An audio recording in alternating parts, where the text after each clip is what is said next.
ખેરાલુમાં one વિભાગની અનોખી પહેલ, પક્ષીઓ માટે મારા અને કુંડાનું નિઃશુલ્ક વિતરણ.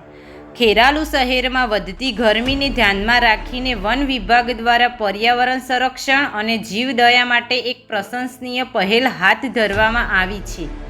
વૃંદાવન ચોકડી નજીક યોજાયેલા વિશેષ કાર્યક્રમમાં પક્ષીઓ માટે રહેઠાણરૂપ મારા અને પાણી માટે કુંડાનું નિઃશુલ્ક વિતરણ કરવામાં આવ્યું હતું.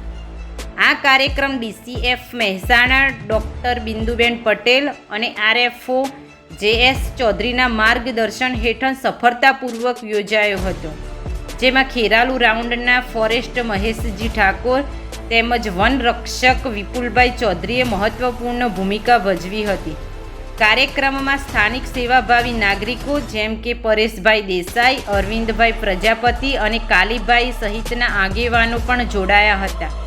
મોટી સંખ્યામાં સ્થાનિક લોકો હાજર રહ્યા હતા અને ઉત્સાહભેર મારા તથા કુંડાનું વિતરણ સ્વીકાર્યું હતું. વન વિભાગની આ પહેલ દ્વારા ચકલીઓ સહિતના નાના પક્ષીઓને ગરમીમાં આશરો અને પાણી મળી રહે તે માટે વ્યવસ્થા કરવામાં આવી છે. આ સેવા કાર્યને સ્થાનિક લોકોએ વખાણી અને પ્રકૃતિ પ્રત્યે જાગૃતિ લાવવા માટે આ પ્રકારની પહેલને આવકાર્ય ગણાવી છે. વધુ સમાચારો અને અપડેટ્સ માટે જોતા રહો online TV news. Renuka Thakor અને સુરેશ ઠાકોર સાથે ખેરાલુ.